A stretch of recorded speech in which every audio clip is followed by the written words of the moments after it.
Assalamualaikum warahmatullahi wabarakatuh. Selamat datang ke channel Nur. Ini carry lah kawan-kawan. Kak Nur tengah tunggu ni. Ini video Kak Nur ya. Kak Nur tengah bagi dia masak. Sementara tu Kak Nur nak buat video. Semalam Kak Nur pergi rumah mak mertua. Nanti Kak Nur buat satu lagi video oleh-oleh yang Kak Nur dapat. Dan Kak Nur kongsi sedikit momen. Tapi bukan video ya, tanya gambar. Cara orang India memberi jemputan kepada kita untuk ke majlis perkahwinan anak dia. Nanti Kak Nur kongsi. Nanti kita kongsi ya. Sebab Kak Nur hari ni nak cepat. Jadi Kak Nur nak kongsi. Sebab yang ni pun penting. Mungkin kawan-kawan tengok Kak Nur punya video semua jadi. Kan? Yelah ada yang tak jadi tu memang Kak Nur tak share dengan kawan-kawan lah. Ini salah satunya.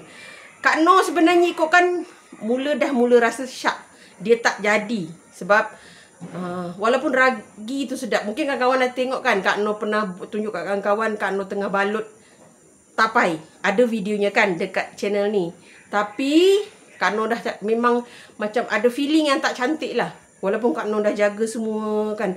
Kena bersih, kena tertib kan. Tapi jatuhnya pada ragi. Ragi dia memang ada bau sedap, cantik. Tapi dia tak bereaksi sangat. Sekejap ya kawan-kawan. Kak Nur tunjuk. Sekejap ya. Kak Nur tengah masak. Okey. Ini Kak Nur tunjuk lah.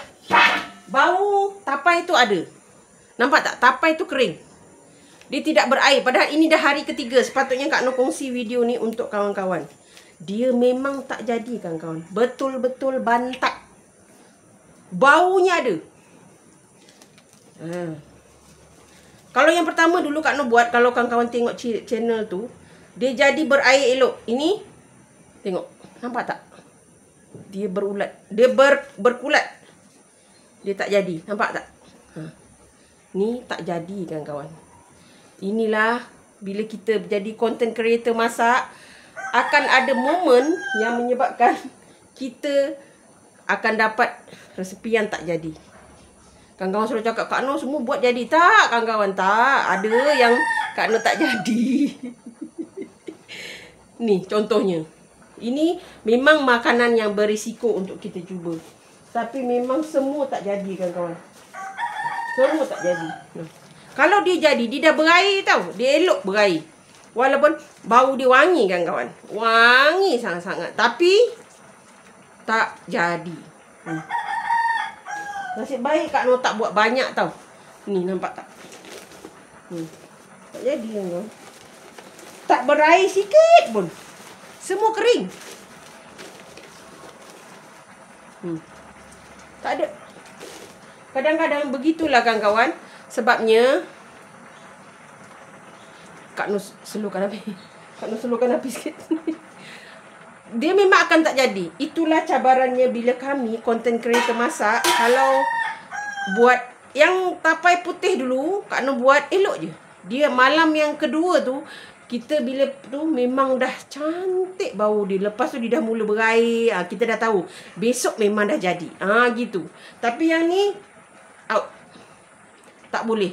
Sebabnya Kak Nur syak pada ragi Kak Nur. Sebab itu Kak Nur lebih yakin kalau ragi tu Kak Nur beli di Kelantan. Sebab dia tu senang. Kita jadi. Confirm. Yang dijamin jadi. Sebab ini kita beli kat pasar raya tau. Yang digantung-gantung kat paket tu kan. Tapi kalau kawan-kawan ada buat jadi, kongsi dengan Kak Nur ya. Yang kita beli dekat pasar tu. Pasar raya tu, yang gantung-gantung paket-paket tu. Yang tu. Tak jadi kawan-kawan. Sebab warna dia tak putih. Kita nampak macam tu sikit. Tapi Kak Nur, kita tawakal lah, mudah-mudahan jadi kan. Kak Nur kongsi dengan kawan-kawan. Akhirnya memang tak jadi kawan-kawan. Inilah risikonya. Okay, kadang-kadang kawan-kawan kata, ui, jadilah Kak Nur. Jadi, tapi itulah. Akhirnya tak jadi juga. Kita buang lah. Terpaksa. Okay. Kak Nur kumpul-kumpul nanti. Kita taburlah kat luar. Mana tahu dia makan binatang ke kan. Gitulah kawan-kawan. Risiko. Bila kita buat video kadang-kadang tak jadi. Itu sajalah kawan-kawan. Kak Nur sebenarnya belum kemas. Sebab semalam kita pergi rumah mak mertua. Memang terlalu sibuk. Kak Nur memang tak urus rumah. Anak lelaki Kak Nur yang tolong. Okay. Dia tolong bersihkan lah. Tapi memang tak clear lagi. Kalau ada nampak serabut. Sorry. Okay. Itu saja kawan-kawan. Kak Nur nak mulakan ni sebab dah mula mendidih tu. Okay. bersyukur selalu dengan apa yang telah diberikan kepada kita dan jalaninya dengan ikhlas. Salam sayang dari Kak Noh. Assalamualaikum.